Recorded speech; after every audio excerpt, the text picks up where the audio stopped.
pessoal, acho que a gente pode ir começando, que eu vou fazer uma breve apresentação, né?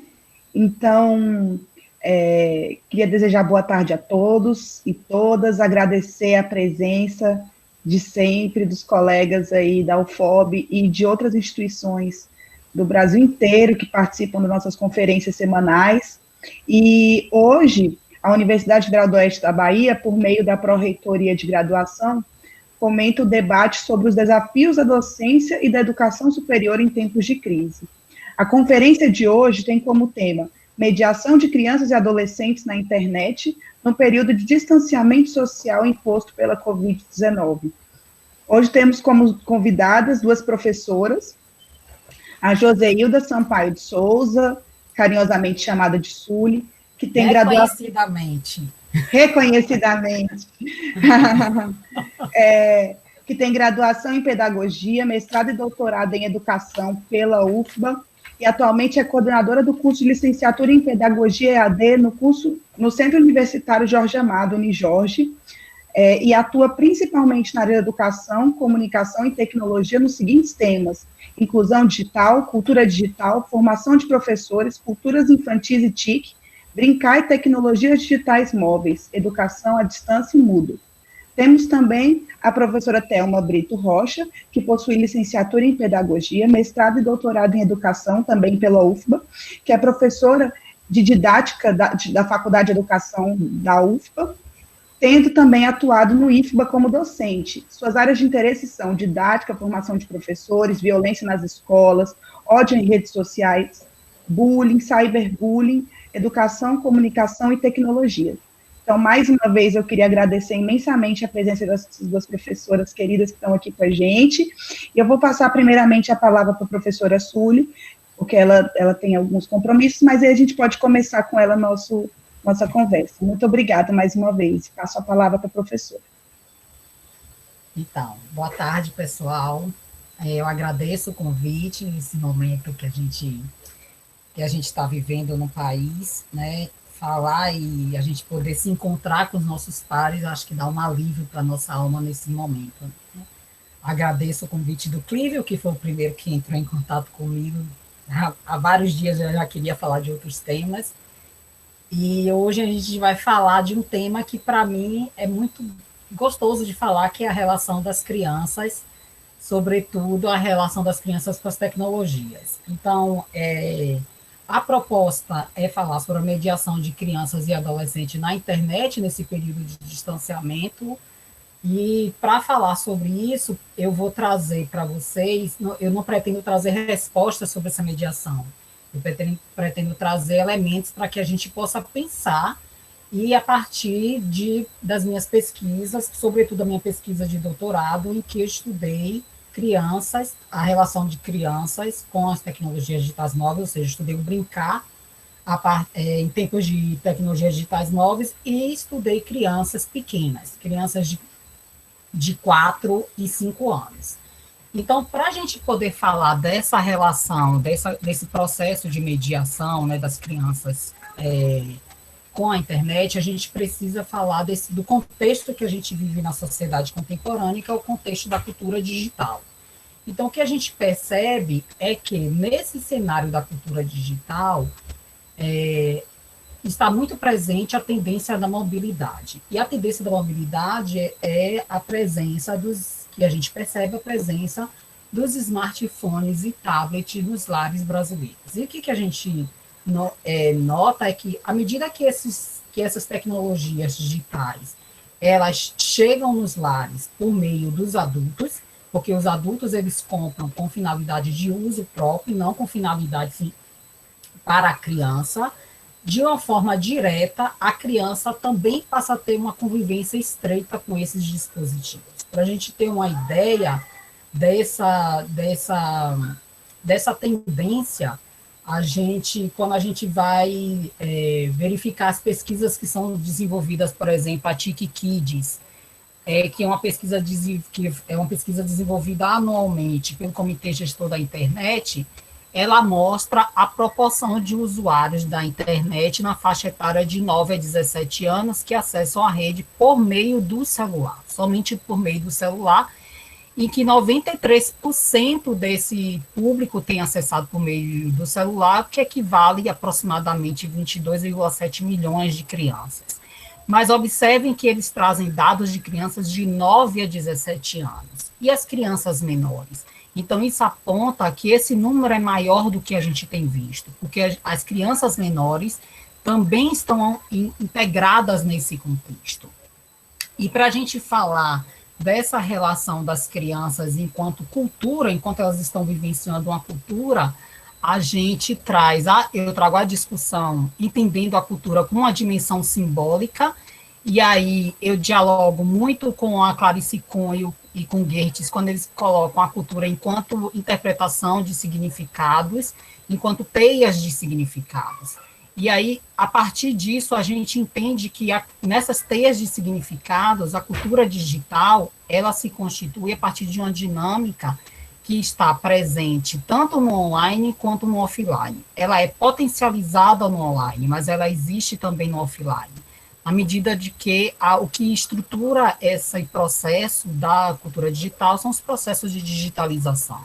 Então, nesse contexto, a gente percebe que quando a gente faz essa relação da discussão criança e tecnologia, ou criança e o contexto delas com a relação com as tecnologias, a gente vê muitos discursos que são apresentados e são discursos num viés mais negativo, né?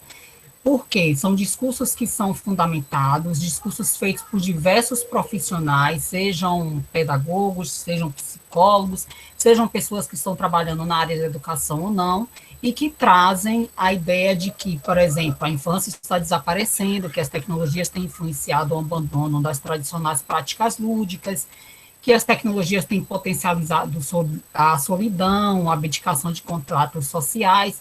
E nesse momento que a gente está vivendo hoje, a gente percebe que muitos desses discursos caem por terra, principalmente na relação com as tecnologias.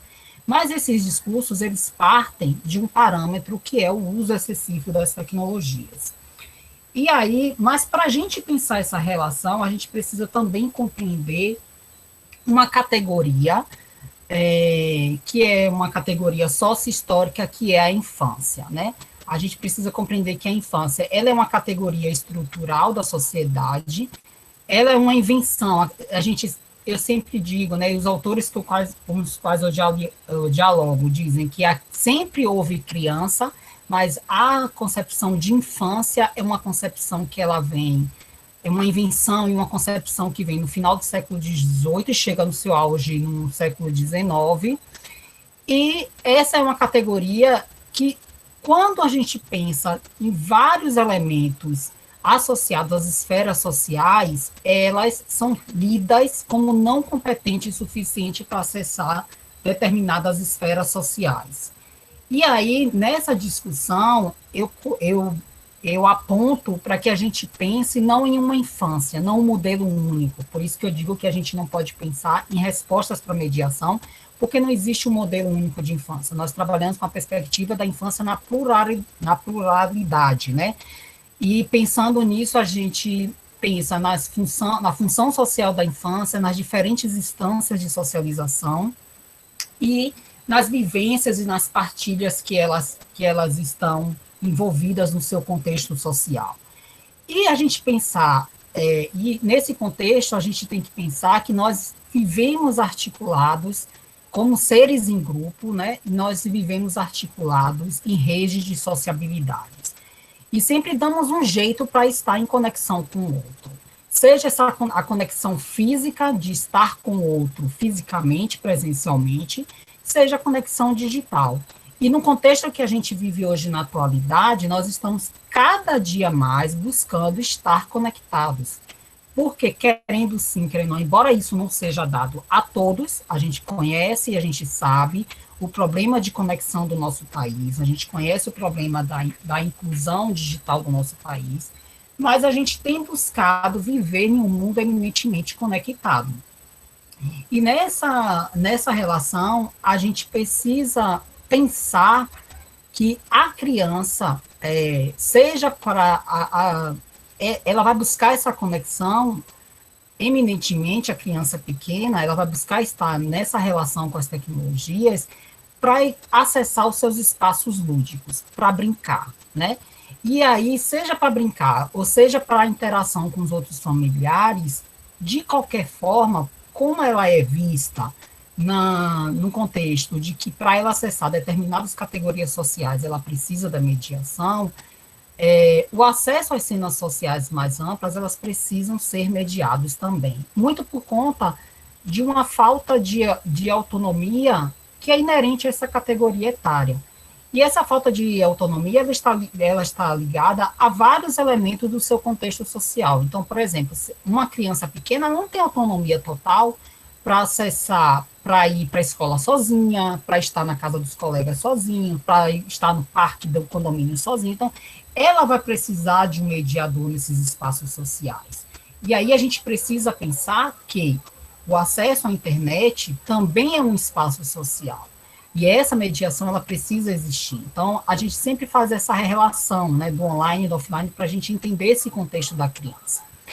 E conforme essa criança ela vai crescendo, ela vai sendo vista mais apta para habitar com mais liberdade e autonomia essas esferas sociais. Mas aí a gente precisa pensar também nesse contexto que hoje a gente vive um contexto de isolamento social, que de uma certa forma as redes sociais têm potencializado, têm favorecido que tanto as crianças, quanto nós adultos, quanto os adolescentes, eles estejam em interação com seus pares. Mas antes da pandemia, o que a gente percebia é que esse contexto delas terem acesso aos seus pares, acesso a essas esferas sociais, também eram limitados, porque elas, de uma certa forma, muito por conta de diversos fatores que a gente encontra, seja por conta da violência urbana, seja por conta do tempo que os pais têm para que proporcione a eles outras vivências, elas viviam em um contexto, uma parcela das crianças, ou um determinado grupo de crianças, vive em um contexto que, para encontrar com seus pares, elas precisavam também de uma mediação. E hoje, o que a gente percebe é que numa situação em que todos nós estamos impedidos de habitar os espaços públicos, ainda que para muitas crianças não seja tão fácil estar nesses espaços, o que sobra, o que a gente encontra de única alternativa nesse momento para que essa interação aconteça são os espaços digitais. E muitas famílias, antes e agora, buscam a mediação do tempo de uso dessas tecnologias, de acesso das crianças com essas tecnologias, sobretudo também motivada pelos discursos que eu trazia antes, que eram os discursos que vão num viés de mostrar os pontos negativos dessa relação. E aí a gente percebe, se a gente retomar para o campo da interação, em que a criança, na sua rotina cotidiana, ela necessita desse adulto para levar para a escola, para brincar, para ir para o teatro, para a praia, para o cinema, para as diversas esferas sociais e culturais, a gente precisa pensar que as tecnologias, nesse contexto que a gente vive hoje, ela tem sido colocada como essa única possibilidade de ampliação e interação das relações. Então, mais para as crianças, sobretudo as pequenas ou as mais novas, e aí quando eu falo as crianças pequenas e mais novas, eu estou delimitando essas crianças que vão nessa faixa etária dos pequenininhos até uns 6 ou 7 anos, né? A gente precisa ter um olhar para a questão da função lúdica das tecnologias, porque esse espaço sempre foi buscado por elas, para brincar. Diferentemente dos adolescentes, porque os adolescentes eles procuram esses espaços, sobretudo, para ter um contato, para ter uma interação com os seus pares, mas para a criança a função principal é brincar. Então, quando eu aponto de que elas buscam essas práticas lúdicas, a gente percebe, e eu falo isso a partir da minha pesquisa de doutorado, da pesquisa de doutorado que eu desenvolvi junto com o GEC, que elas veem, por exemplo, o smartphone, para elas é um brinquedo. E todas as vezes que a gente perguntava para elas por que era um brinquedo, porque elas sempre sinalizam que é ali que elas encontram as diversas possibilidades, os diversos brinquedos que elas gostam de explorar. Então, para a criança pequena, o smartphone, ou as tecnologias e a internet, ela vai ter sempre essa função. E, de repente, o que a gente encontra hoje, principalmente quando a gente articula o que está sendo permitido para as crianças nessa interação com as tecnologias no contexto da pandemia, elas têm encontrado um cenário em que a opção de interagir com os amigos para brincar, ela ficou em segundo plano, porque o acesso às tecnologias para uma parcela significativa de crianças tem sido para substituir a dinâmica escolar. E para essa parcela, o que a gente percebe? Para algumas escolas, embora não seja recomendado para a educação infantil de que ofereça uma educação remota, né, ou um contexto remoto, a gente tem percebido que as escolas têm feito isso, com tempo limitado, claro, mas tem feito isso para manter o vínculo com essas crianças. E a gente percebe a escola, de uma certa forma, migrando para essas esferas online. E aí, o que a gente percebe? Que um espaço que era destinado quase que exclusivamente para ludicidade e interações sociais, de repente, essa ludicidade e interação social, ele ficou em segundo plano, porque agora o objetivo é favorecer os contextos formais de aprendizagens. E essa demanda, o que eu percebo é que essa demanda, ela não é exclusiva, quando a gente faz uma análise mais ampla, ela não é uma demanda exclusiva por conta da pandemia. Ela tem sido potencializada por conta da pandemia, mas a gente não pode desconsiderar que a gente vive em um contexto altamente produtivista e funcionalista.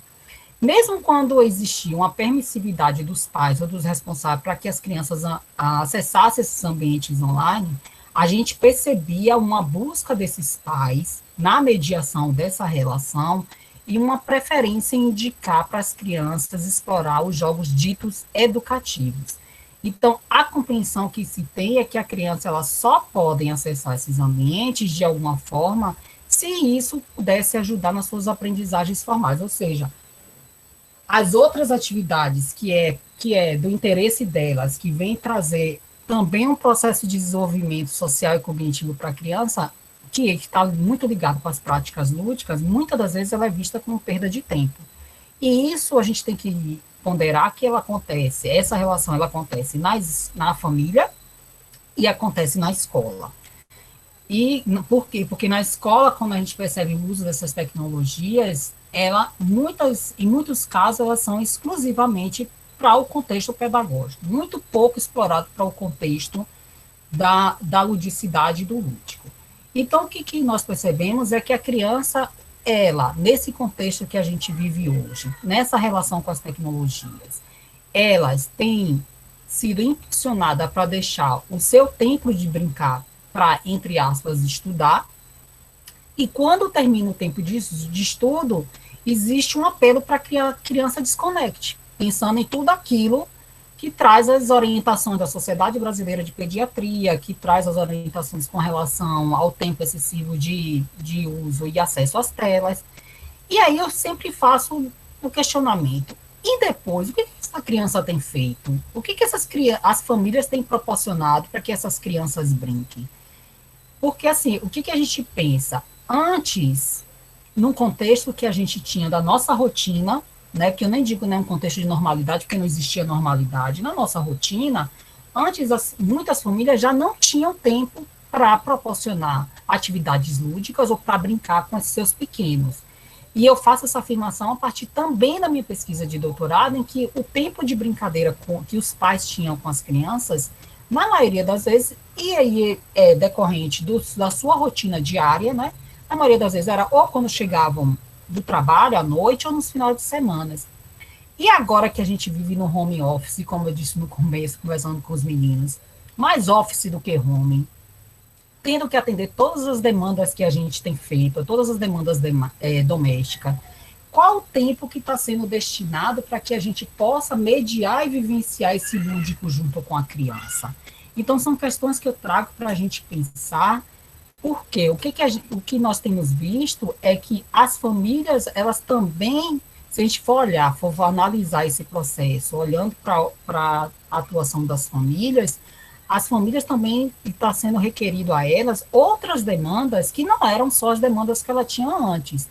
Por exemplo, essa demanda da escola ir para casa é uma demanda em que a família está precisando dar conta de habilidades sociais e de socializações e de vivências, de socializações de papéis que necessariamente não era competência deles. Então, com isso, e muitas das vezes, não sobra mesmo o tempo e o espaço para oferecer outras alternativas lúdicas. Mas aí eu convido para a gente parar para pensar. O que a gente tem trazido de possibilidade para essas crianças nesses tempos que a gente está confinado, né? E o que a gente trazia antes? Então, com tudo isso, eu quero chamar a atenção para a gente refletir que nessa situação de pandemia, de qualquer forma, se a gente for pensar nos aspectos cognitivos, de desenvolvimento, os nossos aspectos psicológicos, a gente enquanto adulto, e pensar nas crianças, a gente precisa compreender que tudo que a gente sente, que a gente está passando, as crianças também estão passando. Então, nesse contexto, de alguma forma, esse contexto ele gera dano em qualquer circunstância, mas nós precisamos ter um olhar cuidadoso de como podemos chegar ao menor dano possível, sobretudo para as crianças. Então, a gente tem que pensar que aquele discurso que aponta que o acesso excessivo da tela pode gerar danos, a gente também tem que ponderar e colocar nesse equilíbrio que a falta de acesso, ou a falta de possibilidade que eles têm para brincar com seus amigos, para continuar com suas práticas lúdicas, ainda que de forma mediana, também causa dano no processo de desenvolvimento da criança. E aí a gente precisa pensar nessa mediação e também pensar nos rituais lúdicos, pensar nos rituais de interações sociais e nos rituais de aprendizagem. A gente precisa pensar nessas três instâncias, né? Nessa mediação, a gente precisa pensar nessas três instâncias, não uma sobrecarregando a outra. E, com tudo isso, eu quero destacar que, assim, eu não estou desconsiderando a sobrecarga nas relações familiares. Nós temos que considerar que esse contexto a gente está tendo uma sobrecarga nas relações familiares.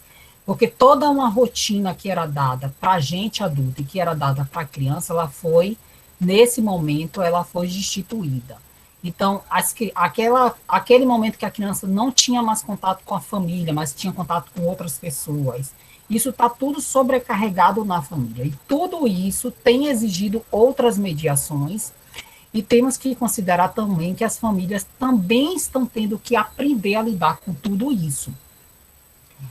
E, para finalizar, eu não quero trazer nenhuma solução. Como eu disse, eu quero trazer para a gente aspectos para a gente pensar nesse processo, né? Pensar nesse contexto de mediação, pensar nesse contexto de acesso das crianças, pensar o que a gente tem feito, o que a gente tem proporcionado. E para essa mediação é importante, e quando a gente pensa nesse processo, o que a gente tem oferecido para as crianças, eu vejo que a gente, no lugar de adulto, é importante que, para a gente oferecer alguma coisa para a criança, a gente precisa também conhecer o que essas crianças buscam de interesse. Então, é importante que a gente busque conhecer as ambiências digitais e os usos criativos que elas cotidianamente costumavam fazer. Pensar em abertura também para a gente considerar as vozes e o discurso das crianças sobre os fenômenos que dizem respeito a elas, para, de fato, estar com elas nesse momento, que também é difícil, né? E estar com elas, nesse momento, é ser parceira das descobertas infantis nos ambientes que elas estão explorando, ajudando a criança a compreender esses espaços, porque eu sempre digo o seguinte, a internet, a gente precisa mostrar para a criança que a internet é um espaço perigoso. Ninguém pega uma criança pequena, por exemplo, e coloca dentro de um ônibus e diz assim, agora você vai para São Paulo sozinha, porque a gente sabe que nesse trânsito tem perigo. E da mesma forma é a internet. Então, a gente precisa compreender para orientar. E, nesse contexto, a gente entender que as crianças elas precisam tanto das experiências que acontecem nos ambientes digitais, quanto das outras práticas lúdicas, que é importante que elas tenham acesso às outras práticas. Portanto, é importante a gente pensar em práticas que eles possam experienciar as duas possibilidades, o digital e o analógico. Se a gente proporciona essas possibilidades, a gente vai ver que todos aqueles discursos que apontavam para o excesso, ele cai por terra, porque o que a gente entende é que, assim, a gente, enquanto papel de adulto, a gente precisa também pensar em outros menus de possibilidade para a experiência lúdica.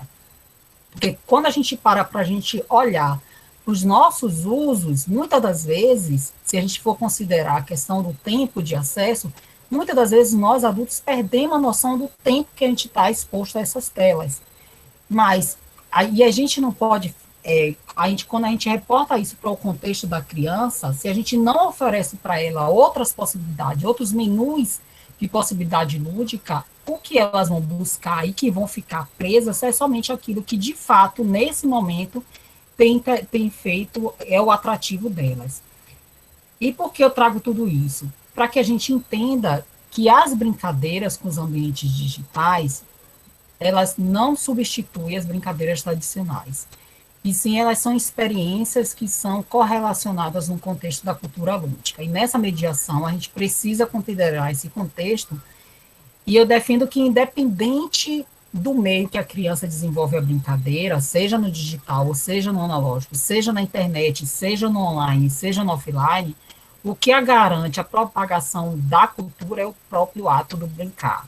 E nós precisamos, nesse momento, buscar um tempo, organizar nossas agendas para que a gente possa brincar com elas e favorecer espaços que elas também possam brincar com seus pares, porque elas têm demandado nesse processo essa relação. Então, nesses momentos, é isso que eu trago para vocês para a gente pensar da mediação, considerando o contexto das crianças pequenas e dessa relação que a gente tem vivido na pandemia e com as tecnologias. Muito obrigada, professora Sully. A sua fala, ela dialoga com a nossa experiência enquanto professores, enquanto pais, e a gente começa a refletir, né, sobre como a gente está lidando com isso nesse contexto. Daqui a pouco a gente conversa mais um pouquinho sobre isso. Agora eu vou passar a palavra para a professora Thelma, agradecendo mais uma vez. Fique à vontade. Boa tarde a todos e a todas. Obrigado pelo convite de vocês, né? Especialmente a Clívio, que foi nosso colega aqui na Faculdade de Educação, quando fazia doutorado, hoje professor aí da Universidade Federal de Barreiras, né? Do Oeste. Do Oeste da Bahia. Do Oeste da Bahia, exatamente, situado em Barreiras, não é isso? Então, a fala de Sully agora foi muito importante porque ela fez uma introdução, né, do ponto de vista do que eu vou falar, né, uma introdução, quando eu falo introdução, eu não estou tornando menor a fala, eu estou dizendo que a fala dela foi muito bacana porque vai contextualizar, né, aquilo que eu vou trazer agora. Eu tenho um slide que eu gostaria de apresentar depois dessa minha fala, até porque eu vou deixar ele no momento do nosso debate, para que vocês possam anotar o que vocês desejam em relação a informações, né, de onde encontrar orientações para mediar, né, o controle de conteúdos. Quando eu falo controle de conteúdos, porque o tema que eu trago aqui é um tema que está muito na ordem do dia, né? Quando a gente fala da violência virtual na internet, tá? Então, foi muito oportuno que Sully falasse primeiro, porque eu acho que Sully trouxe elementos fundamentais para a gente compreender a relação de crianças, né? Ela trouxe a percepção da infância, né? Como as tecnologias elas podem ser tratadas na escola, né? Na educação infantil. Então, agora eu quero falar de um tema que é um tema que muitas vezes a gente não costuma a se preocupar, porque a gente pensa assim, a criança está dentro de casa, com o computador, com o seu tablet, com o seu celular, né, com algum dispositivo móvel, como o Sully bem colocou, né, em relação às pesquisas no Brasil, né, que indicam o acesso a esses dispositivos. E a gente costuma pensar, tá em casa, tá segura, né? E é bom que a gente pense um pouco a perspectiva dos problemas também que a gente pode deixar, né, que a criança conviva quando expostas sem a supervisão de um adulto na internet, tá? Então, eu vou começar aqui, eu vou fazer uma leitura um pouco do que eu trouxe, e depois a gente vai ter a oportunidade de dialogar mais. Vivemos cada dia mais a cultura de exposição de si e a observação do outro, né? Isso é um fenômeno que veio com a digitalização da vida cotidiana, né? É um fenômeno que veio a partir dessa popularização do uso das tecnologias.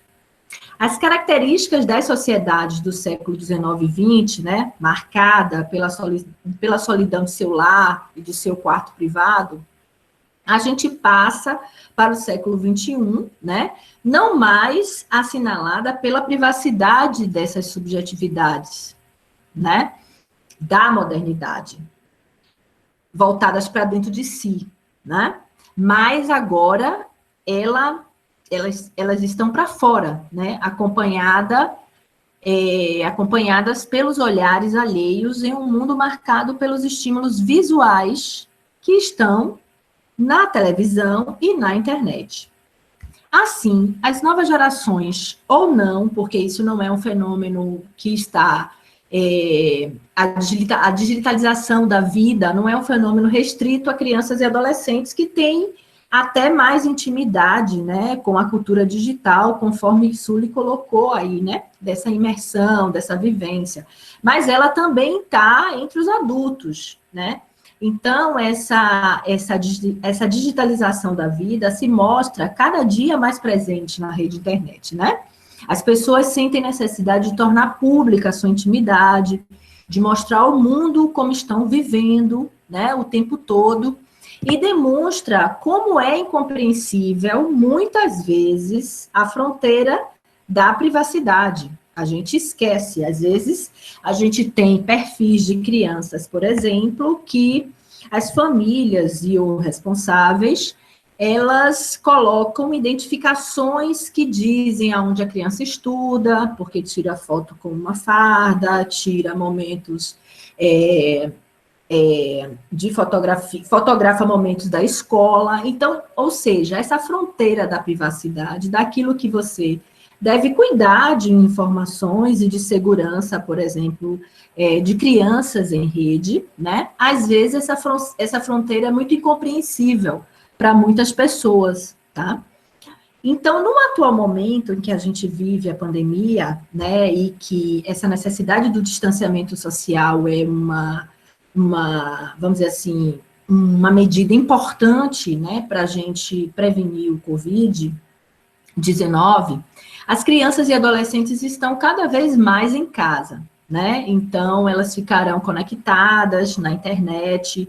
Sully já colocou aí, né, para a questão das atividades que foram, né, as atividades escolares que foram transferidas agora para esse ambiente, né, em virtude desse distanciamento, da necessidade de se fazer um distanciamento social. Então, essas orientações que eu trago, que eu discuto, que eu venho falando, né, sobre as famílias, né, que precisam cuidados, né, de cuidados online. Eu chamo de cuidados online porque foi bem colocado por Sully, né? A gente não pode deixar uma criança pegar um ônibus sozinha, né? E a gente também não pode deixá-la na rede sem a supervisão de um adulto, tá? Então, a gente tem essas questões, que são questões que a gente tem que estar considerando o tempo todo, né? E aí, a gente precisa também falar da responsabilidade que tem os professores de pensarem de que maneira eles podem colocar, né, os temas que estão, temas dessa cultura digital e dessas questões relacionadas ao público, ao privado, né? A gente precisa pensar como a didática pode ser um campo, né, que possa mobilizar, né, esse ensino, de maneira que a gente possa tornar as narrativas de si, tá? As informações que vêm da TV ou da internet nesse momento da pandemia, né? Porque a gente está vivenciando um momento de muita desinformação, que são geradas a partir das fake news sobre a pandemia, como conteúdos formativos para a gente trabalhar nas práticas cotidianas, né? Que estão sendo mediadas na própria internet, tá? Com a escola que passou agora, né, a fazer o seu trabalho a partir do que eles estão denominando ensino remoto, ensino à distância, enfim. Então, a gente tem que pensar que os temas que estão atravessando a contemporaneidade, né, os desafios que estão o tempo todo nos atravessando, né, que são temas que trazem consigo as relações dessa convivência com as tecnologias, né, essa cultura digital, a gente precisa incluir, né, no campo das práticas escolares. De que maneira esses processos influenciam, né, uma geração, né? Como é que a escola pode se apropriar também desses usos, né, para poder entender a geração que ela educa. Então, a gente faz uma defesa de que os professores se apropriem das tecnologias para que eles possam também, né, criar e fazer práticas que tenham significados, né, e que sejam importantes dentro da escola, dentro dessa escola virtual ou não, enfim. Então, eu quero trazer também orientações, né, que são importantes para os pais, né.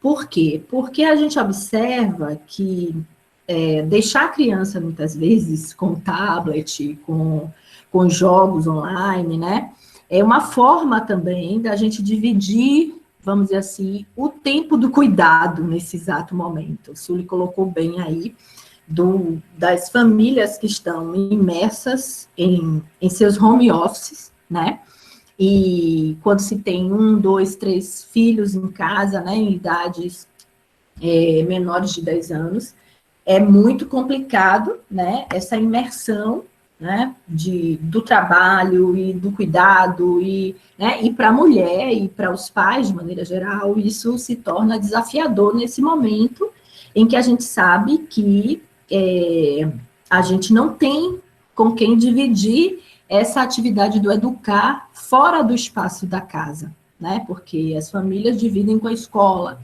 né, dividem com os cuidadores, né, mas nesse exato momento a gente não tem como dividir isso. Então, realmente, existe uma tendência até de você deixar as crianças na imersão das tecnologias, imersas nos seus jogos, né, no YouTube, né, que as crianças ali naquele momento podem estar, né, mais, vamos dizer assim, concentradas, né, podem estar imersos numa atividade e é o tempo que eu vou cuidando de outras coisas. Então, é nessa questão que a gente precisa sempre tomar muito cuidado, porque eu venho discutindo questões como, por exemplo, a pedofilia em rede, né, e a gente sabe que o Brasil tem um trabalho aí já de alguns anos em relação ao combate de redes de pedofilia, né, que são redes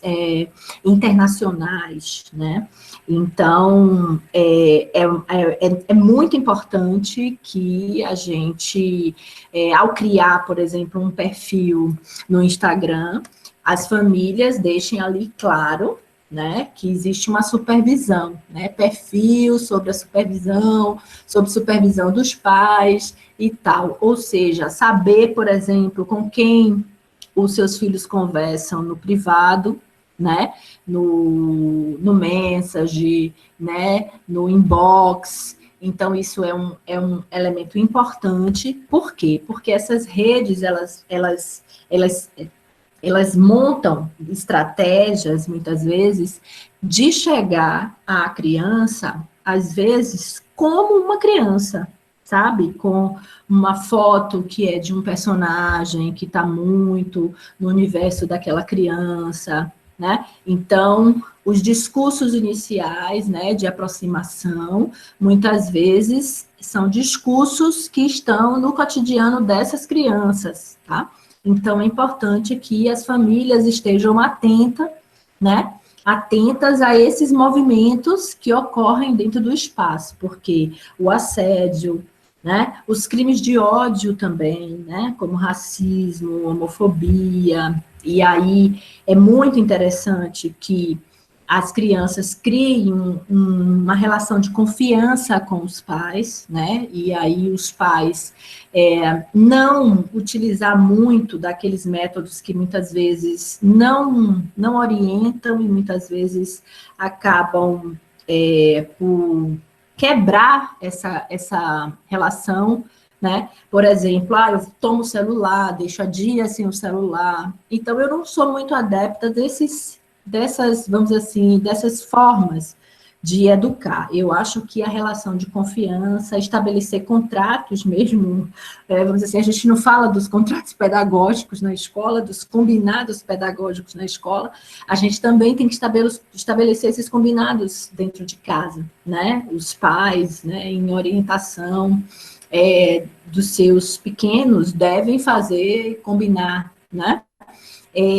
Eu acho, por que eu falo pequenos? Porque muitas vezes você diz, será que uma criança de 5 anos, 4 anos, já pode ter perfil em redes sociais? Eu acho que não. Eu acho que, às vezes, os familiares criam para poder disponibilizar fotos para as famílias e tal. E aí você tá ali, é o mediador, né, daquele perfil. Mas, às vezes, as crianças com 9, 10 anos já costumam a ter perfis que elas sozinhas, elas estão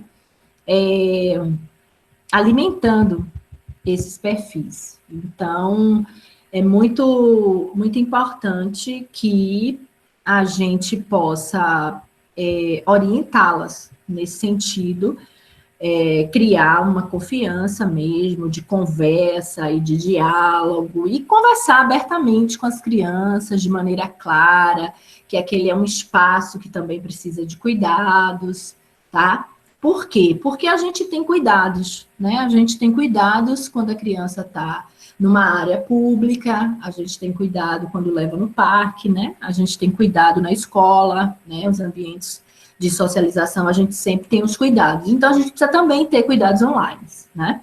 E muitas vezes a gente acha que o fato de estar dentro de casa é um espaço tão seguro que a violência, né, o assédio, a pedofilia, crimes de ódio não vai ser vivenciados, né?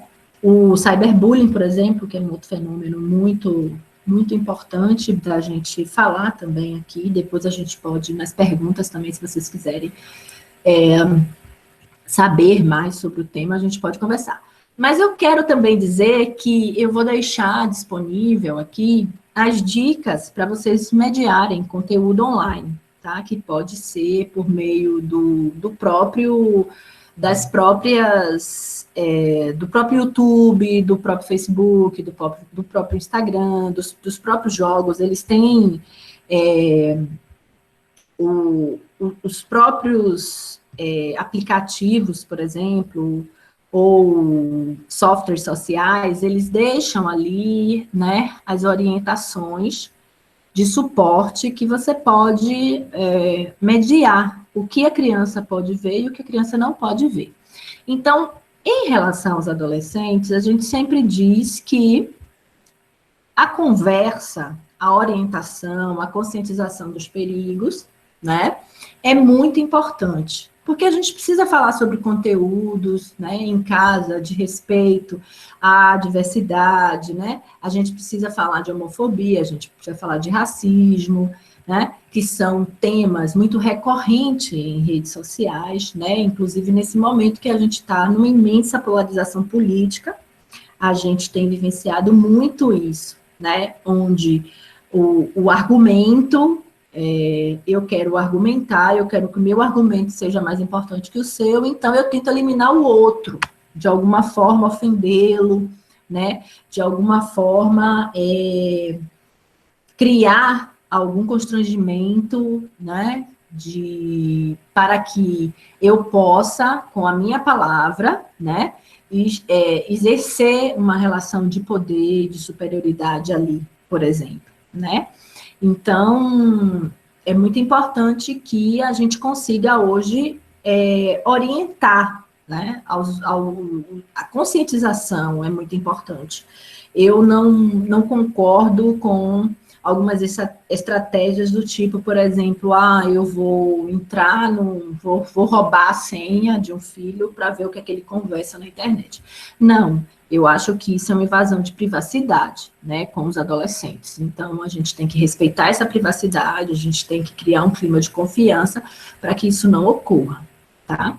Então, eu quero voltar aqui e deixar essas orientações, que está lá no meu blog, no temabrblogspot.com, que é uma oportunidade de vocês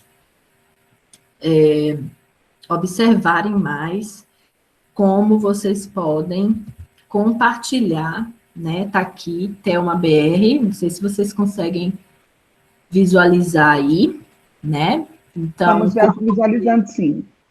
Tá, né? Ótimo. Como você consegue mediar esses conteúdos, né, de jogos e redes sociais? Então, aqui são os temas que eu trouxe, né, que eu resolvi deixar aqui para vocês entenderem um pouco do que eu falei, uma síntese do que eu falei, mas eu acho que todas essas questões que a gente vem vivenciando hoje, né, elas sempre existiram na sociedade, né? A gente sempre teve racismo, a gente sempre teve homofobia, a gente sempre teve um estado, né, de intolerância para com a diferença, né? E nas redes isso se amplia, né? Acaba se ampliando, né? Essas questões acabam se ampliando, muito em conta, em virtude daquilo que as pessoas costumam achar, né? De que o anonimato vai me proteger. Mas a gente sabe que não existe anonimato na rede internet, né? A gente já tem hoje legislação para pedofilia em rede, inclusive, se você armazena fotos de crianças, né? Em fotos íntimas de criança no seu computador, você responde de 2 a 3 anos de prisão, né, por armazenamento. Então, a gente avançou nessa perspectiva da questão da pedofilia, né, a gente tem a Polícia Federal que está inserida em grandes redes aí de combate à pedofilia no mundo, né?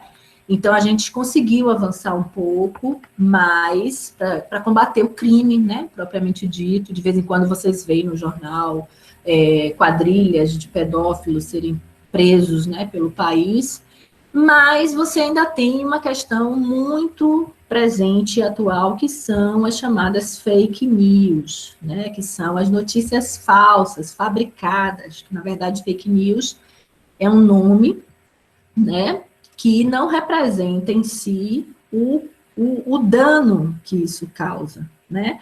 São notícias fabricadas, notícias falsas, que elas acabam por gerar desinformação, em muitos casos, no atual momento da pandemia que a gente vive. Então, por isso é que a gente está discutindo esse tema aqui, está dando ênfase à questão da pandemia e dizendo o quanto é importante escolas e famílias tratarem do tema, né, neste momento, porque a desinformação acaba prejudicando tratamentos e pode levar alguém à morte, certo?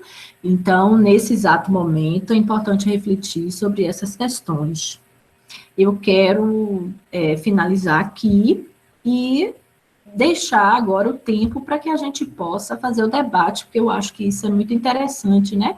A gente poder debater e poder conversar sobre esse tema, porque às vezes é importante, muito importante ouvir vocês, o que é que vocês pensam, quais são as suas dúvidas, tá?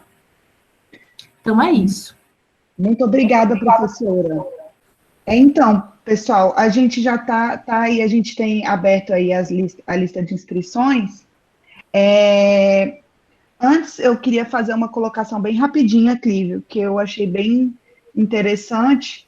Eu vou me inscrever aí também. Então, eu vou passar a primeira palavra para o professor Clívio, depois eu estou inscrita aí também para comentar a fala das professoras. Se quiser copiar o link também, pronto, deu no chat, certo. fica legal que fica lá, né? Disponível para o povo. Copia o link e joga aí no chat, que o pessoal já pode clicar e ver o blog. Eu já estava aqui acessando, já vendo algumas coisas bem interessantes no blog. Pode falar, Clívio.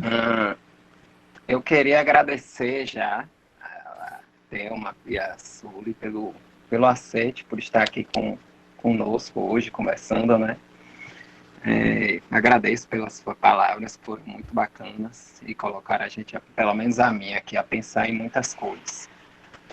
Sully, eu queria que você comentasse um pouco sobre uma afirmação, assim, né? Não sei se estou abusando demais de você, mas eu tenho escutado muito pessoal comentando que crianças não estão entendendo nada, né? É uma frase muito comum, do que a gente está vivendo. As crianças não estão entendendo nada, né? Eu acho que isso assim, particularmente penso que é uma subestimação muito grande, né? E é um infanticídio, digamos assim, pegando um termo aí de Boaventura para jogar em outro contexto. Eu penso que é subestimar demais a intelectualidade, a forma de ver o mundo, né? Então, eu queria que você comentasse um pouco sobre isso.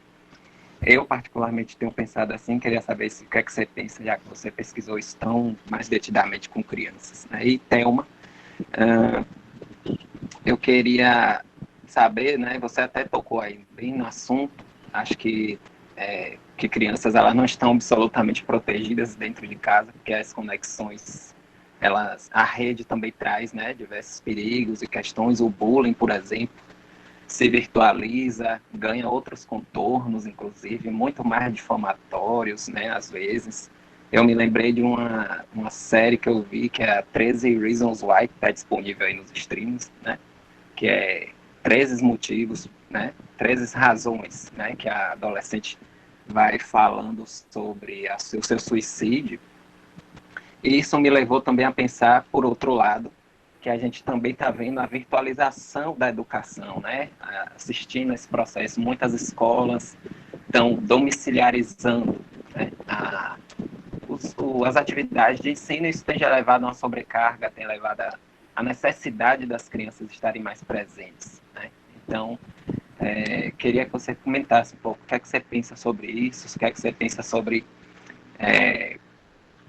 a demanda que está ocorrendo, como evitar essa sobrecarga de pais, se é que é possível, e também não deixar a criança tanto tempo só, ou crianças e jovens, né, sós na rede, que possivelmente possa vir a expor esses sujeitos a violências diversas, que inclusive o bullying, né? Você comentou do cyberbullying, se você puder comentar um pouquinho mais também, eu agradeço.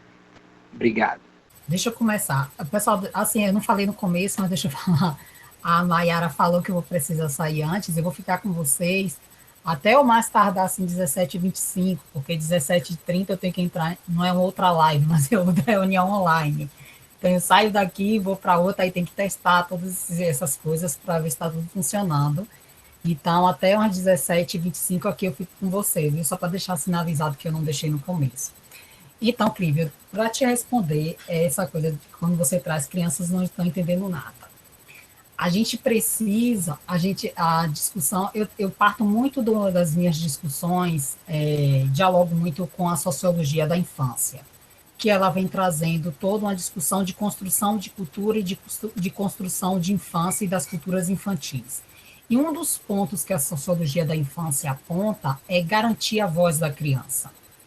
Então, quando a gente diz que a criança não está entendendo nada, é porque a gente não está escutando as crianças, né? Não é que a gente vai dar voz a elas, mas a gente precisa escutar elas. E conversar com elas e perguntar a elas o que é que elas estão entendendo disso. Então, eu vou falar para você a partir de uma experiência que eu tenho, que tenho vivenciado, porque eu não falo de criança sem dialogar com criança. Tanto que a minha pesquisa de doutorado, eu fui brincar com criança, né? Eu não fui falar de brincar sem brincar com criança. Eu passei 6 meses brincando com criança na casa da criança, para ouvir a criança e trazer toda uma discussão quando a gente fala da pesquisa com criança, para dialogar com criança. E eu dialogo muito com a criança de 5 anos, que é o meu sobrinho, que todos que me conhecem na rede sabem que eu dialogo e que eu falo as coisas que eu compartilho as coisas que eu aprendo com ele. E desde o começo, ele sinaliza para mim o que é que ele está entendendo desse contexto que ele está. Por quê? Como é que a criança não está entendendo nada se de repente você tira a criança de todas as esferas sociais que ela tinha acesso? Então, você tirar a criança de todas as esferas sociais e não explicar para ela, e não ouvir dela o que é que está passando nisso, é complicado. Então, por exemplo, para o Tiago, que é o meu sobrinho, são 90 dias sem ter contato com os coleguinhas, né? São 90 dias sem ir para a escola, são 90 dias sem brincar com os colegas no condomínio. Mas, quando ele chega aqui, logo no começo, eu me lembro, assim, só para você ter um exemplo. Eu comentei com ele dizendo assim, você sabe que no GEC a gente tem as polêmicas contemporâneas, né? E um dos pontos das polêmicas contemporâneas, a gente colocou para si uma opção de tema, a gente trazer crianças para falar sobre a pandemia. E aí eu disse, eu vou levar o Tiago. E aí eu conversando com ele, eu disse assim, Tiago, a gente vai ter uma mesa para falar sobre a pandemia, sobre o coronavírus. O que você tem para falar sobre isso? Vocês precisavam ver a aula que ele me deu sobre a pandemia. Que o que ele mais queria nesse momento era ter uma água e um sabão potente para lavar o mundo, para matar tudo isso, para ele poder descer e brincar. Imagine. Então, as crianças, elas estão entendendo. Agora, a gente precisa compreender da forma como elas estão entendendo. Pena que eu não posso mostrar aqui, porque aqui no canto do meu quarto, eu tenho uma colagem de todas as palavras que ele começou a falar. E um dos primeiros desenhos que ele fez foi o desenho do coronavírus, que é aquele desenho daquele bichinho, sabe? Então, foi um dos primeiros desenhos. Então, assim, elas estão entendendo, a gente tem que compreender que elas estão entendendo, que elas estão sofrendo nesse processo, assim como nós estamos sofrendo, que tudo isso que está sendo tirado delas, de uma certa forma, gera danos, e a gente precisa ter um olhar cuidadoso para isso, sobretudo quando eu aponto a questão do lúdico, do brincar, e a gente precisa ter esse olhar cuidadoso para o que elas estão trazendo, do que elas estão percebendo. Então, nesse momento, eu aponto isso, a gente precisa parar, ouvir, dialogar com elas, para que todo esse processo que a gente está vivendo gere o menor dano possível. Oi, Thelma, você quer comentar? Quando o Clívio estava terminando a fala dele, vocês decidiram cair, não foi? Foi. Teve um escorregão, não caiu. Eu dei um escorregão. E aí eu voltei, e ele já estava a Sully já respondendo. Aí eu queria saber, você quer retomar só o finalzinho do que você estava me perguntando? Você estava falando sobre a questão do bullying na internet, cyberbullying. Isso. As crianças. Aí eu falei do bullying, do cyberbullying, né? Eu falei também na pergunta sobre bom, aí a gente tem esse perigo delas estarem expostas, ao mesmo tempo a gente tem vivido uma sobrecarga, né, de demandas relatadas aí por pais, mães responsáveis, porque as crianças precisam estar na rede hoje para estar participando dos processos educativos, as que estão tendo acesso, inclusive, porque muitas não estão tendo. Então, isso é importante destacar. E, então, queria que você desenvolvesse não só a questão do bullying, né, desse processo possivelmente muito mais difamatório, mas até prejudicial, porque ele pode envolver uma amplitude muito maior de visibilidade da criança, do jovem na rede. Mas como a gente poderia agir também, né? O que é que pode fazer para evitar também essa sobrecarga? Porque, como você falou, a gente precisa também estar responsável por acompanhar esse processo da mediação da criança na internet, né? As ferramentas. Eu vi que você já sinalizou para o blog, né? Mas o que é que você pensa sobre isso, assim? O que é que está desse processo da educação mais virtualizada e da demanda que está gerando e do possível impacto? Uhum. Primeiro é que o cyberbullying tem um impacto muito negativo na vida de quem sofre, né? Eu sempre digo que a vítima, ela vai desenvolver problemas de relacionamento, né, conflitos de ansiedade, vai ter pânico muitas vezes, porque as perseguições na internet, elas não cessam. Se você observar, todo canto que a gente vai, é claro que a gente agora está vivendo a pandemia, a gente está em casa, mas quando a gente está vivenciando um conflito, quando um adolescente ou uma criança está vivenciando um conflito de cyberbullying, ele leva o conflito para onde ele vai, tá? Ele está com um dispositivo móvel, as pessoas, né, que estão ali perseguindo, que estão criando aquelas mensagens que lhe causam pânico e medo, elas vão em todos os lugares que ele vai, né, que ela vai. Então, é uma situação que gera conflitos importantes do ponto de vista psicológico, conflitos de medo, de pânico, de ansiedade. Então, é preciso os pais observarem o comportamento também das crianças, dos adolescentes, criarem uma relação de confiança. Por isso é que eu falo que educação é um processo, vamos dizer assim, de conflito e de cooperação, né? A gente tem muita dificuldade, porque não é um processo fácil, não é um processo que a gente faz assim, falou uma coisa agora, muda tudo, resolve-se tudo. Não. É um processo demorado, de construção diária, cotidiana, dessas orientações, desses diálogos. Então, por isso que criar um clima de confiança e de abertura para que as crianças, os adolescentes, falem sobre o seu sofrimento, o seu sentimento, é muito importante dentro das famílias, dentro do ambiente escolar também. Porque muitas vezes os professores dizem assim, essa coisa de ameaça à internet, que nada, isso é nada, né? Tá lá na internet, é só uma mensagem. Então, costumam desprezar, às vezes, né, esse movimento de violência, porque é uma violência. Em relação a como a gente melhorar, vamos dizer assim, esses conflitos, só existe uma saída, é a gente educar para o convívio com a diferença, né? Porque o bullying, ele geralmente ocorre muito em virtude de você identificar no outro algo que é diferente e que aquilo mobiliza o sentimento do agressor, né? Então, por exemplo, crianças com deficiência, imaginem vocês, né? Que é uma coisa absurda a gente saber disso.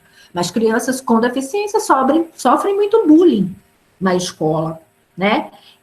Sofrem cyberbullying, né, no mundo virtual. Então, por quê? Porque elas são diferentes em alguns aspectos, né? Pode ser uma deficiência física, uma deficiência visual, auditiva. Então, essa questão da educação e dos valores, do engajamento moral, que é uma outra coisa que a gente precisa discutir muito hoje na escola, né? De que maneira a gente pode ter um engajamento moral, tá? Por que a gente hoje combate tanto o desengajamento moral que a gente vê na política, por exemplo, e com algumas figuras da política?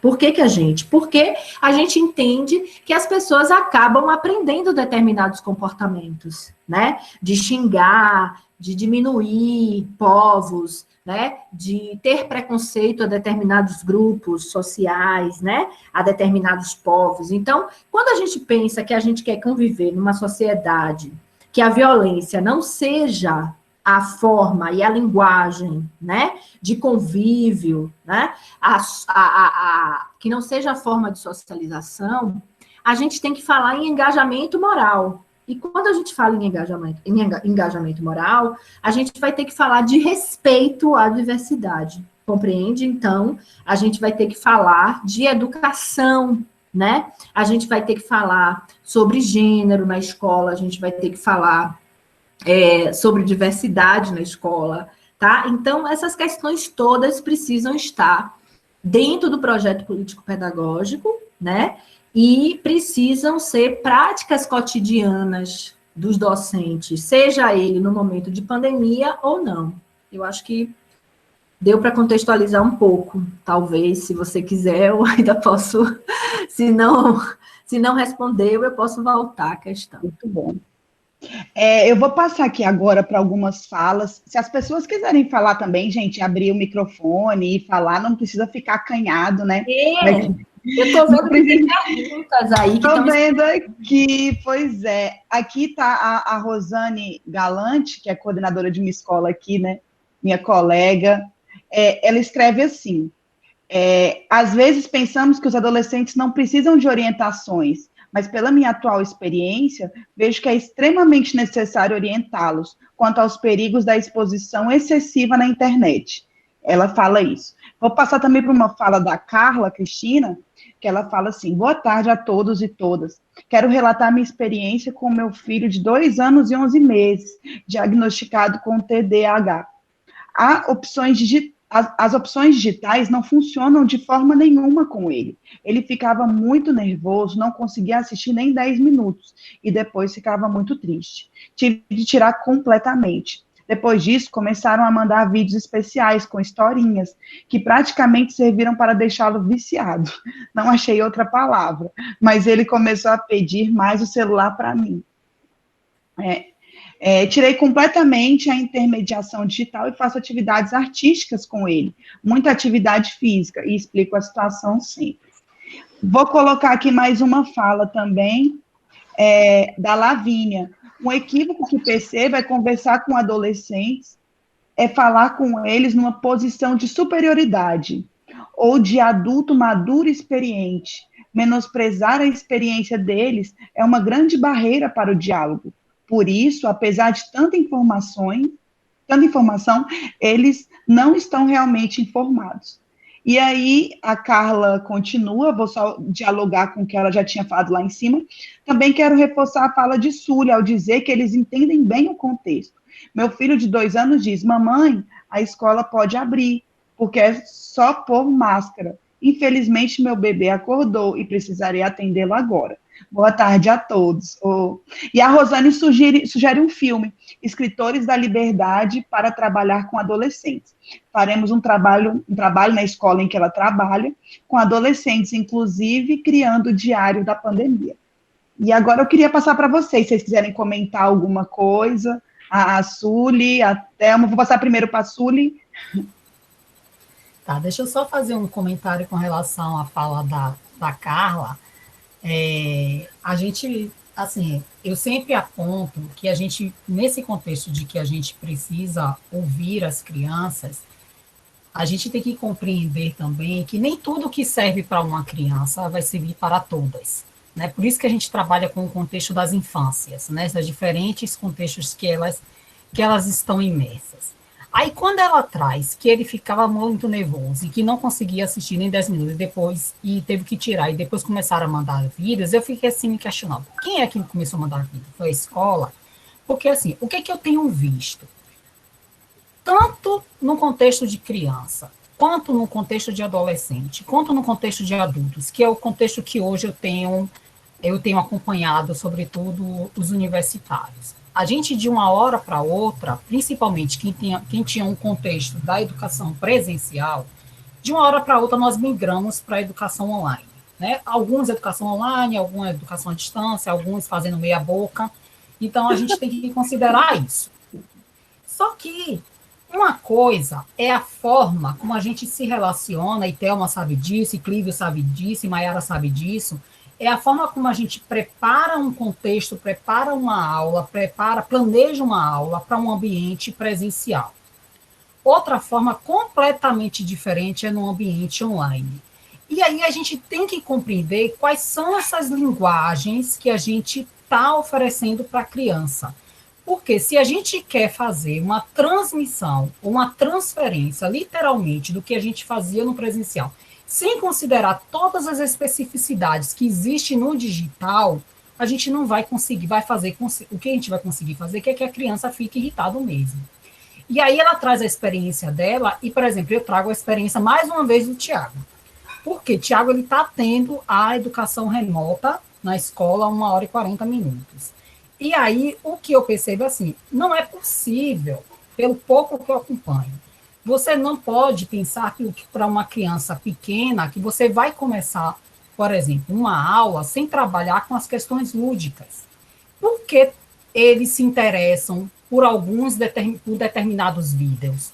Por que eles se interessam tanto pelos youtubers da vida? Ali existe uma linguagem diferenciada para chegar a essa criança. E a gente precisa encontrar essas nuances para que a gente chegue a essa criança através dessas linguagens diferenciadas. Então, se a gente apenas faz uma transferência sem considerar todos os aspectos lúdicos, é claro que a criança vai ficar entediada. Porque aquilo que eu trouxe na minha fala, aquilo que ele encontrava na tecnologia digital, que era a possibilidade do lúdico, ele só está encontrando que é a possibilidade da aprendizagem formal. E uma aprendizagem formal que não o atrai para uma linguagem do digital. E aí a gente encontra barreiras. Então, não é a questão assim, eu sempre aponto assim, a gente não pode, de todo modo, culpabilizar o professor, mas a gente enquanto professor, nós precisamos compreender com qual linguagem nós estamos trabalhando. E essa linguagem que a gente está trabalhando, é aí que a gente entra, se a gente está num contexto de pandemia, todos nós, a palavra que a gente ouve o tempo todo é que a gente precisa e que a gente precisou se readequar, né? Que a gente precisou se reinventar. Então, esse reinventar também faz parte de que aqui não é pecado nenhum a gente não conhecer. Não conhecer faz parte do nosso contexto enquanto ser humano. A gente, enquanto ser humano, a gente busca o conhecimento. Agora, a gente precisa buscar conhecer, se qualificar, buscar saber como é que a gente pode fazer com que essa linguagem ela seja atrativa para a criança, para que também a gente não crie uma aversão à escola. Ele precisa voltar para o contexto dele, sabendo que ele parou no momento da escola e que ele vai voltar para a escola. Mas não que ele parou no momento da escola e que ele não quer mais ver escola. Porque o que eu estou vendo hoje é que muitas famílias têm encontrado isso. Estou tirando meu filho da escola, porque ele não está conseguindo se relacionar nesse contexto que a escola está oferecendo. E aí eu fico preocupada. E aí, como é que vai ser esse retorno quando ele voltar daqui 6 meses? E o processo de socialização? Né? E o processo de interação com o outro que ele precisa ter da escola? Mas muito por conta que a escola, de uma certa forma, não tem encontrado essas linguagens para ser, quer dizer, adequar as linguagens para chegar até a criança. Thelma, quer comentar? Eu queria falar um pouco sobre essa questão do TDAH, né, que foi levantada. Realmente, é muito bom a gente investigar, participar de grupos que compartilham informações e que se ajudam mutuamente na internet, porque muitas vezes a gente acha que o fato de uma plataforma ou um ambiente digital não estar adaptado, né? A gente costuma, às vezes, ter uma impressão de que as tecnologias não é um lugar para o meu filho ou para minha filha, né? Ou para quem possui algum tipo de problema, vamos dizer assim, alguma deficiência, né? E a gente sabe que isso hoje está muito nas comunidades que compartilham. Então, não se impressionar à primeira vista com uma negativa no ambiente digital, porque o ambiente digital ele é colaborativo, a gente tem que pensar que ele é colaborativo. A gente não encontrou ainda, mas existem redes que se comunicam e compartilham e se ajudam no ambiente digital. Às vezes a gente não encontrou o lugar certo, mas a gente pode encontrar esse lugar e a gente pode se confortar nele, né? E dizer, poxa, nós não somos diferentes, assim, do ponto de vista, né, da impossibilidade. Nós precisamos ter acesso, né? Precisa que aquele espaço seja acessível e precisa aquele espaço me dar condições para que eu possa acessá-lo. Então, eu acho que o bacana é isso, A gente não perder a motivação no ambiente virtual, viu? Por favor. E só complementando um pouco essa fala de Thelma, é importante que a gente entenda também uma coisa. A tecnologia digital, ela é uma das possibilidades que a gente vai ofertar para a criança, ela não é a possibilidade. Então, a gente tem que entender que, num contexto da aprendizagem, num contexto da ludicidade, todos os elementos que a gente pode trazer enquanto cultura infantil, enquanto elemento cultural infantil, a gente precisa proporcionar para a criança. Porque quando a gente encontra, por exemplo, quando a gente oferece, que é aquilo que Thelma falou na fala dela, né? Às vezes ofertar apenas a tecnologia, para a gente, em alguns momentos, é um alívio, é a babá. Ela vai acalmar ele ali um momento. Eu acho que muitos dos que estão aqui, ou talvez Thelma, nós fomos criados na geração da televisão, era a nossa babá, né? Nós passávamos à frente amanhã toda acompanhando Xuxa. Não tenho vergonha nenhuma de dizer isso. E aí a discussão que a gente tinha anteriormente, que era toda voltada para a televisão, a gente tem hoje para a tecnologia. Mas a gente, no nosso lugar de pai, de mãe, de tio, a gente precisa pensar que a gente precisa ofertar um menu de possibilidades. Se a gente não oferta um menu de possibilidades, a criança vai ficar, entre aspas, viciada mesmo. Porque ela não tem maturidade para ela dizer que imagine a gente, quando a gente pega um jogo, quando a gente pega alguma coisa que é atrativo para a gente perde o tempo, perde a noção de tempo, imagine uma criança. Então, é papel da gente, nesse processo de mediação, a gente, ainda que a gente esteja num contexto de pandemia, que a gente não pode sair de casa para tirar ele deste lugar, né? Que a gente fala assim, tira ele deste lugar e vamos oferecer ele outras possibilidades. Ainda que a gente não possa fazer isso, dentro de casa a gente precisa ofertar outras possibilidades lúdicas, porque senão a gente vai colocar toda a culpa na tecnologia e ela é a vilã. Essas falas são bem pertinentes. Eu falo porque eu sou gamer, né? Eu adoro videogame, jogo digital. Então, se você está falando como é difícil para a gente enquanto adulto, como é isso para as crianças, né?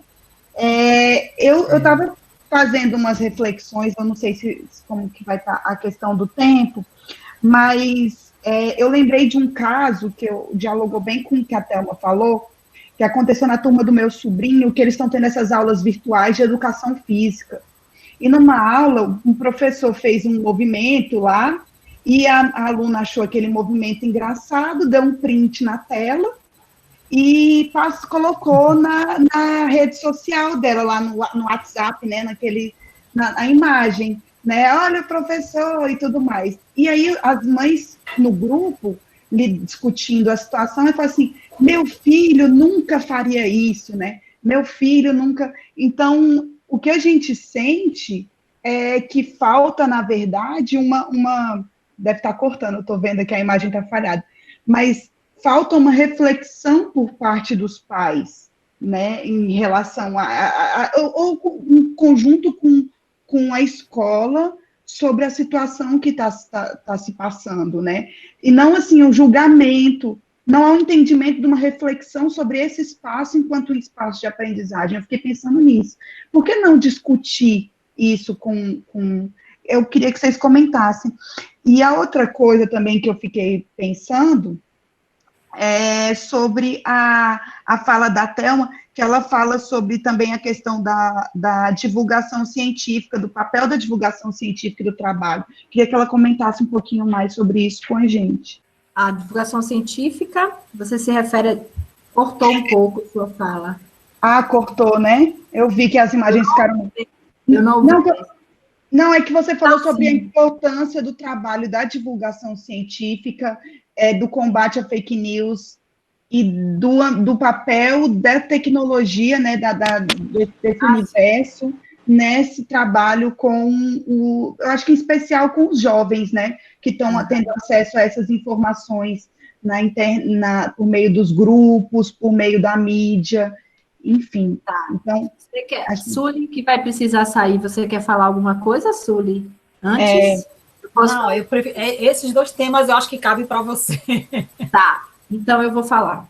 Veja só, essa questão dos grupos de mães é uma coisa muito polêmica, porque A gente sabe que a gente tem uma cultura de julgamento antecipado, né? E agora, com o fenômeno da desinformação, né, da fake news e da desinformação, isso tem gerado muitos problemas no ambiente escolar, porque as pedagogas têm que ficar mediando conflitos que são gerados, muitas vezes, por conta de desinformação, porque não foi compreendida a mensagem, ou se postou algo que não deveria, né? Enfim, para você ver como a complexidade, né, como ser educador, como ser professor, professora na contemporaneidade, como nunca foi fácil e agora mais difícil ainda, né, no momento de pandemia, que ele tem que se reinventar e tem que criar práticas e metodologias que muitas vezes não foram preparados para estarem, né, nesse exato momento da educação online ou remoto ou à distância, conforme estão denominando cada espaço escolar. O problema da desinformação, ela é muito grave, porque ela vem aliada com um projeto político que nós estamos vivendo no mundo hoje, né? O negacionismo científico vem sendo uma estratégia de determinados grupos políticos no mundo para efetivarem o seu projeto de poder. E não é diferente no Brasil, né? A gente contesta, a gente não, né? Mas os políticos hoje contestam dados de pesquisa, né, das instituições mais renomadas que nós temos, centenárias de pesquisas no país. Então, isso tem gerado um conflito que acaba por atingir a sociedade e a escola, né? Então, por exemplo, se você discute meio ambiente na escola, você vai ter que falar de desmatamento, né?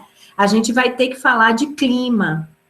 E se a gente é adepto de uma teoria que nega as questões climáticas no ambiente da escola, logo a gente vai estar negando dado científico, né, de que o clima, de teorias que já foram comprovadas, de estudos científicos. Então, por que a gente fala que existe hoje o negacionismo científico? É justamente um projeto, né, de poder, né, que vem sendo instituído no Brasil, mas que não é só um movimento do Brasil, é um movimento da chamada extrema-direita no mundo, certo?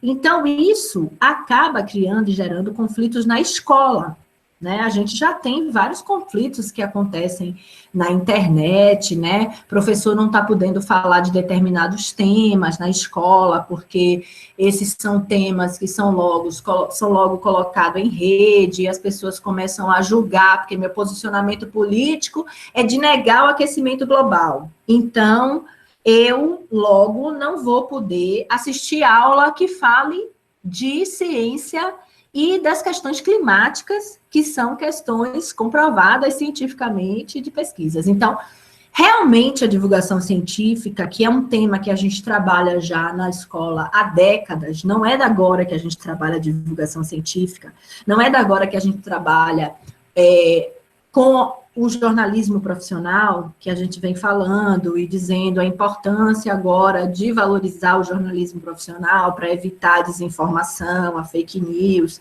Então, a gente vem com fato, né? Com ciência. Então, ciência, fato, não existe esse argumento de você dizer e de negar. Mas existe um movimento, né, que vem negando essas questões e que atinge e que acaba gerando conflito dentro e fora da escola, né? Então, é recorrente a gente ver situações de conflitos que são gerados por conta desse negacionismo científico. Verdade, professora. Sueli, você quer dar um tchauzinho para a gente? Agradecendo. Deixa eu só terminar. Deixa eu só, para a gente terminar aqui, rapidinho, para eu não deixar de apontar sobre isso, sobretudo do caso que você trouxe do WhatsApp, eu me reportei imediatamente para aquele quadro do Fantástico, meu filho não faria isso. Faz. Verdade. E aí a gente precisa entender assim, a adolescência é a idade de romper os limites, é a idade da rebeldia. Então, é nesse momento que a gente vai precisar saber o que aconteceu. E aí vem a questão da confiança, né? A gente está nesse processo de diálogo com esses adolescentes para que, de uma certa forma, ou seja contado por eles, ou quando venha ser contado pelo contexto escolar, a gente tem a liberdade para conversar e mostrar as consequências daquele ato, né? E aí, isso vale tanto para esse caso, que é o caso do WhatsApp, isso também vale para os casos do ciberbullying, isso vale para todos os casos que a gente encontra. A gente precisa mostrar para o adolescente, porque a gente não pode esquecer que o adolescente, ele também é um ser informação. E aí a gente coloca uma responsabilidade em cima do adolescente, porque cresceu, porque não precisa mais de orientação. Precisa de orientação num contexto. A gente, até hoje, nós precisamos de orientação. Imagine um ser que está em formação, que é a adolescência, e que é uma época, um momento da nossa vida, que é um momento de transição, um momento de várias questões. Então, acontecer esses fatos não é se desesperar, é poder conversar com eles, mostrando quais são as causas e as consequências do que venha por isso, através desse ato, né?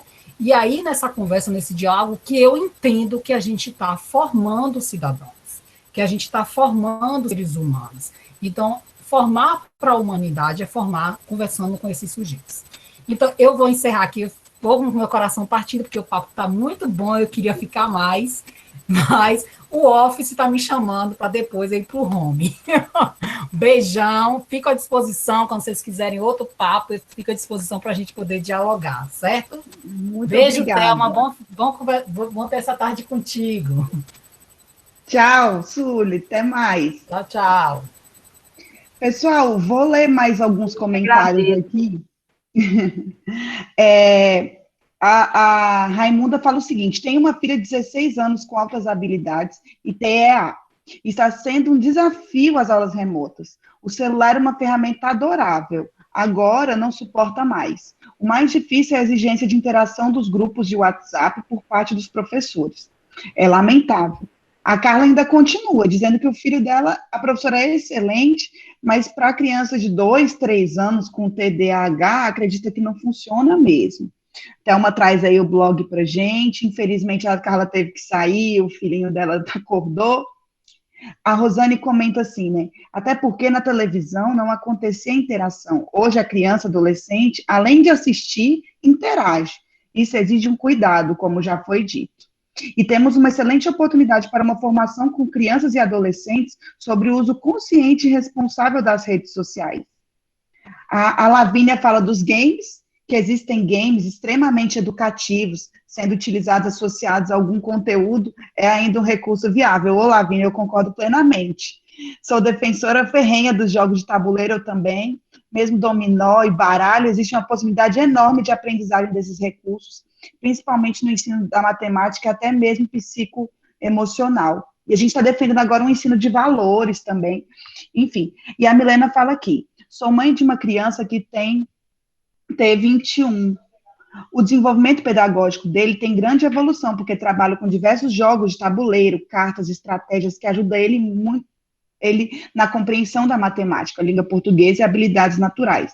Suli conhece ele desde bebê e sabe o que estou relatando aqui. Eu não sei se a Suli viu. Mas é isso, alguns comentários. Vou passar para a Thelma se ela quiser fazer algum comentário para a gente. Eu acho muito importante quando as pessoas colocam assim, a gente tem que retornar a algumas brincadeiras que não precisam do computador, de uma rede de internet, né? Eu acho isso muito bacana, porque uma coisa não exclui a outra, tá? Eu acho muito saudável dividir o tempo também lendo livro, acho muito saudável jogar um jogo de tabuleiro, acho muito, muito saudável brincar, né, com objetos e estimular a ludicidade através de brinquedos, de uma brinquedoteca. Então, a gente tem que estimular brincadeiras chamadas, vamos dizer assim, analógicas e brincadeiras digitais. Então, eu costumo dizer que é preciso equilibrar isso, né? É preciso equilibrar tempo de computador, não pode ficar o tempo todo, né, no computador. Então, tem que haver um equilíbrio, né, das atividades online e atividades que não são online. A Rosane comentou que minha filha e as amigas jogam stop através de videoconferência.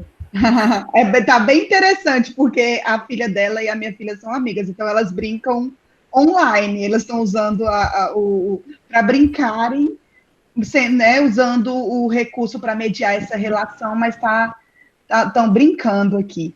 Clívio, Sim. pode falar. Oi, Thelma. Uma coisa que eu fiquei pensando, né, na sua fala, quando você provocou a gente a pensar assim, as questões da diferença e trouxe também elementos, né, desse contexto aí, né, o conservador para pensar, eu lembrei das minhas experiências, tanto aí em Salvador como algumas aqui também na região Barreiras, de dificuldade de trabalhar, por exemplo, com algo que agora está posto na base, né, que é as questões da diferença, da diversidade, relativas à orientação sexual e tudo mais, porque supostamente jovens e crianças, né, e é uma visão muito particular do que significa ser jovem e criança, para dentro dessa compreensão estão sujeitas, né, a transformações nesse sentido de que o trabalho com isso colonizaria as mentes das pessoas e transformariam elas em coisas que essas pessoas que partem da ideia de que isso é negativo não querem, né? Então, como é que você vê, né? Como é que a gente poderia agir para trabalhar, mediar conteúdos que estão postos nas políticas curriculares, estão previstos, né? E mesmo eu também tendo todo o meu desacordo até com a ideia da base, né? Mas tem lá coisas que precisam ser mediadas com crianças e adolescentes e a gente vem sofrendo restrições contextuais assim impressionantes, porque na escola muitas vezes não é permitido trabalhar com aquilo que a política nacional trabalha. Então, queria que você comentasse um pouco isso. Né? Se já passou por algum tipo de experiência, eu já passei por algumas muito constrangedoras. Sim, claro, acho que todo professor tem, né? Eu acho que uma das coisas importantes é a gente pensar qual é o papel da didática, né? A gente teve no Brasil, se a gente for buscar um pouco a história do pensamento, né, da didática, a construção do objeto da didática, a gente vai observar que durante muito tempo a didática ficou compreendida como técnica, como meramente neutra, né? Aspectos do social, do político, do cultural, não era, vamos dizer assim, objeto de trabalho dos professores, né? Objeto para ser contextualizado, para ser tratado, discutido. Então, hoje, na contemporaneidade, o tempo todo pipoca problemas que estão relacionados às diferenças dentro do ambiente da escola, pipocam problemas relacionados às tecnologias, aos usos das tecnologias, começa uma violência no espaço da escola, que é uma violência virtual, no presencial, daqui a pouco é levada por virtual, ou vice-versa, né? E muitas vezes a escola omite, não quer discutir, não quer debater. Então, a primeira coisa que a gente precisa pensar é que ser professor hoje tem que haver ampliação de repertório. Professor não pode ser um mero, vamos dizer assim, reprodutor de livro didático, né? Ou seja, ele não pode fazer uma didática meramente livresca, né? De trabalhar só com um livro didático. É preciso a gente ampliar repertório dentro do espaço da escola, é preciso a gente tratar de temas que são temas relevantes dentro do contexto político, social, cultural, de maneira clara, objetiva, dentro do nosso projeto político-pedagógico. Porque não dá para falar hoje, dentro da sociedade, por exemplo, de que a gente não tem problemas raciais, do ponto de vista do racismo, a exemplo, né? Porque vai pipocar em todo momento problemas, né? nesse aspecto, e a gente vai vivenciar isso. A gente está vendo o tema na televisão, a gente está vendo o tema no mundo sendo debatido, e a gente está fingindo que não vê as relações raciais e as relações de poder dentro da sociedade, né? Então, a escola tem que ser o lugar de uma didática contextualizada, uma didática crítica, uma didática cultural, intercultural, né? Uma didática que consiga tornar e dar significado, né, a esses temas que estão na ordem do dia. Então, eu acho que o problema da base ou não, né, a base não é tudo aquilo que a gente quer, mas eu acho que com ela dá para a gente tratar, sim, e discutir temas que são importantes. Agora, o professor, ele precisa melhorar o seu repertório, ele precisa ler mais, ele precisa ouvir mais, ele precisa ver mais, né? Então, ele precisa ver filmes, ir ao cinema, ler jornais, trabalhar com a notícia, trabalhar com o que os alunos trazem, né? Ouvir as músicas que os alunos ouvem, saber quais são os seus contextos de cultura. Então, fazer educação, gente, não é uma coisa fácil. É muito trabalhoso, e muitas vezes o professor que tem 60 horas de trabalho, ele não tem tempo nem de ler, nem de ver uma série, né, na Netflix. Então, isso também envolve também a precarização do trabalho docente, envolve também a formação, que a gente tem que pensar que formação foi essa, como se deu esse processo formativo, né? De que didática a gente está falando na formação, né? Então, são N questões que a gente precisa contextualizar aí nessa demanda. Como o próprio Clivio falou, a gente fala até nos materiais didáticos, né? Mais comuns, que é o próprio livro, esses conteúdos já se fazem presentes, né? Que a gente tem que criar condições para além, né, dessas ferramentas para outras, que inclusive pode ser utilizando mediante essas novas tecnologias da informação e comunicação, né? Professora, a gente aqui, em nome da Prograde, em nome da UFOB, de todas essas pessoas que participaram aqui, de diversas instituições, da educação básica, educação superior, aí do Brasil inteiro, queria agradecer imensamente a sua participação, por dedicar essas horas aqui com a gente, se dispor a participar. Clive, você quer agradecer? Porque é sua amiga, né, sua parceira aí de doutorado. Agradeço, sim. Muitíssimo obrigado, Thelma, pessoal que acompanhou os comentários, enfim. Muitíssimo obrigado. E na próxima semana a gente vai ter mais uma rodada, né, do projeto. A gente continua com o projeto Educação em Foco. Quem vai estar falando para a gente é o professor Clívio. Então, a gente vai ouvir alguém aí para conversar um pouquinho com a gente sobre esse contexto também. E eu queria passar a palavra agora para Thelma, para suas considerações finais. Muito obrigada. Obrigada. Eu aqui agradeço a vocês pelo convite, né, de estar aqui hoje conversando sobre esses temas que são muito importantes para as famílias, para professores, né?